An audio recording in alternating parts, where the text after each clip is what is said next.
熊猫是不是没有尾巴呀？叶子能听懂普通话，不仅现场回应游客，还拉了那个啥。事情是这样的，这天荷叶和花花各自吃着苹果，二狗没到，荷叶便化身为土匪。看来即使没有二狗和艾九，只要有其他熊猫在，花花都难逃食物被抢的命运。拿来吧你！哎呀，花花长大了哈，不再是任熊宰割的小熊了，这次知道护食物了。可是最终食物还是被叶子抢走了。但是花菊展开了反击，对着妹妹就大打出手。可是花花是个战五渣，没几下就被叶子用身体压在地上。看到没有，这就是不睡午觉长不高所带来的副作用，被压着毫无反抗之力。打着打着，两熊都打累了，然后就睡起了午觉。这时游客突然来了一句：大熊猫怎么没有尾巴？熊猫是不是没有尾巴呀？但怕有哦，我记得它好像有条黑色的尾巴。没想到叶子不仅现场展示了自己尾巴，还顺便拉了那个啥。这一幕直接将现场游客给逗坏了，以至于花花下班回到内舍后，想起游客说的话，不停地寻找着自己的尾巴。他左扣扣，发现没有，右换右手扣。花菊呀，尾巴不是被你锁住了吗？哎呦我的妈！季喜乐在椅子上翻车后，这次他又翻进了沟里。众所周知，当时天津八里台的二姑奶奶喜乐，凭借坐椅子没坐稳而出圈。只见摔倒在地的她爬起来后，好面的她还看看有没有人发现。当时看到这个视频，我都以为她成精了。然而好景不长，才过去不到1年时间，喜乐又滚出圈了。这天她高高兴兴的出来上班，一个翻滚，结果直接翻进了沟里。看到游客众多，好面的他连头都不敢抬起来。喜乐翻进沟里没多长时间，妙音也因为翻滚而翻进了沟里，据说动作都一模一样。只见妙音抱着枕头正在翻滚，不料前面有一个大坑，然后他以垂直落地的姿势翻进了沟里。没错吧？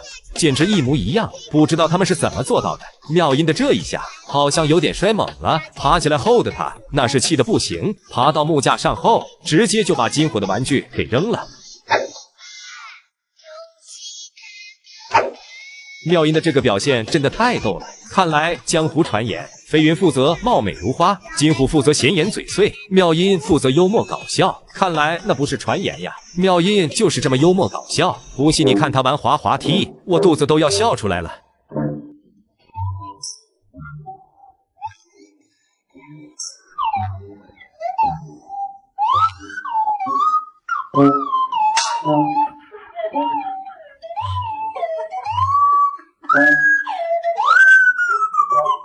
双雄傍地走，谁让谁是狗。眼前卡门的这两货就是香果和春生，不了解他们的还以为他们有多恩爱，连出门都要一起。其实呀，这两家伙就是个欢喜冤家，从小打到大，从成都打到杭州。去杭州时，奶妈千叮咛万嘱咐，春生去了杭州不要打妹妹，在外面两雄要相亲相爱。结果到杭州的春师傅只记得相亲相爱，该打妹妹还是要打妹妹。两雄凭借实力干架就登上过热搜，因此香果还成功喜提了单肩。除此之外，两雄在杭州上班的第一天就创造了香椿卡门这个经典名场面。明明只有2只熊猫，硬生生整出了早晚高峰期，这门卡的绝了。结果春师傅凭借男熊的优势，率先挤了出来。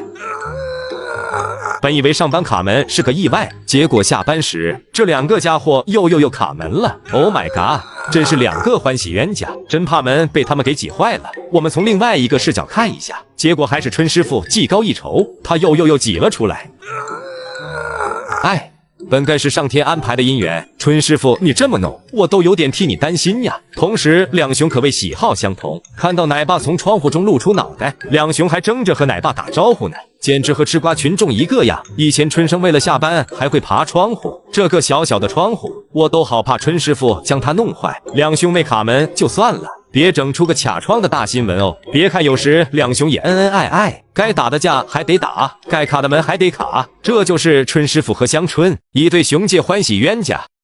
有拍到野生大熊猫游泳，只见它在河中摇头晃脑，悠然自在。事情是这样的，这天网友在野外看到了一只大熊猫从山上下来了。什么下来了？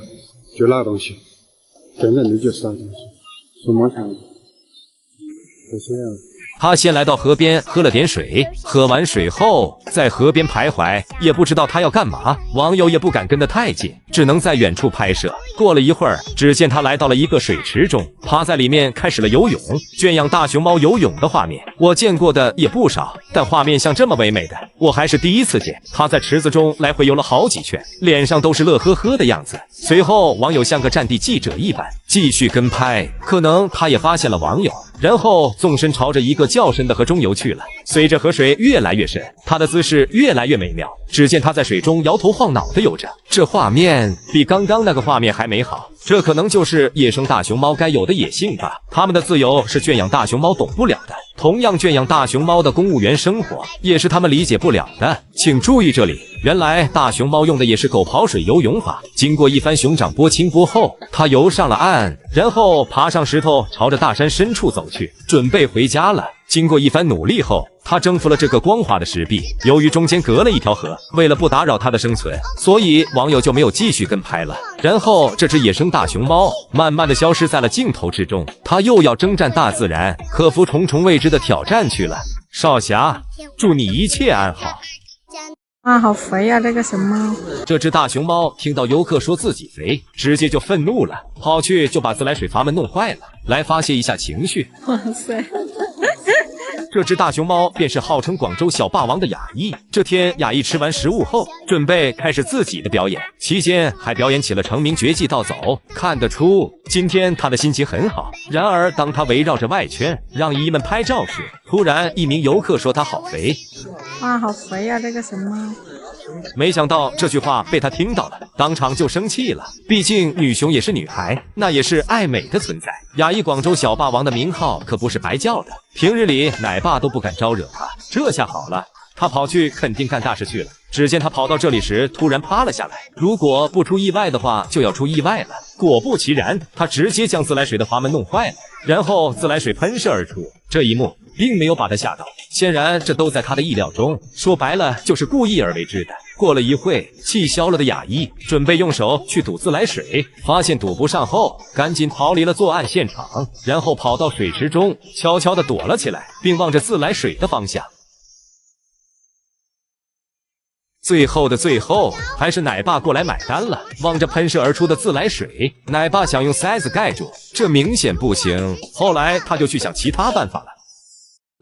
大熊猫花花也有攻击性，多次欺负新奶爸奶妈。众所周知，花花一直都是可爱温柔的形象，尤其在谭爷爷面前，听话的像个小女孩，不吵又不闹。可是这天基地来了一个新奶妈，花花却一改常态，气汹汹的就朝着奶妈走去。奶妈顿时被花花的气势吓到了，然后赶紧朝着谭爷爷身后躲去。即使有谭爷爷阻拦，花花也没有停止该行为。看花花的姿势和动作，明显就是一个攻击性的状态。我话都没说完，他就一个袭击，他还以为抱的是奶妈呢，死死的抓住不放，结果发现是谭爷爷，赶紧又坐了起来。而奶妈早被这一幕吓跑了，从此没敢来花花的院子。除了欺负新奶妈，花花还欺负新奶爸。这天，谭爷爷因为有事，一个新奶爸来给花花喂食。幸好新奶爸比较聪明，知道使用美食剂，可美食剂只能延缓花花的攻击，并不能彻底阻止他攻击。奶爸只能边退边喂，花花带来的压迫感很强啊。换做刚刚那个奶妈，估计早就丢下盆盆跑了。该说不说，这花花平时看起来温柔可爱，没想到还有攻击性的一面。果然，古话说的没错，大熊猫虽然可爱，毕竟它们是熊不是猫。看到花花这一行为，估计谭爷爷也操心坏了，以至于谭爷爷都不敢出差。一旦出个差，没人敢近距离投喂花花，花花估计就要被同伴抢食物，从而饿肚子了。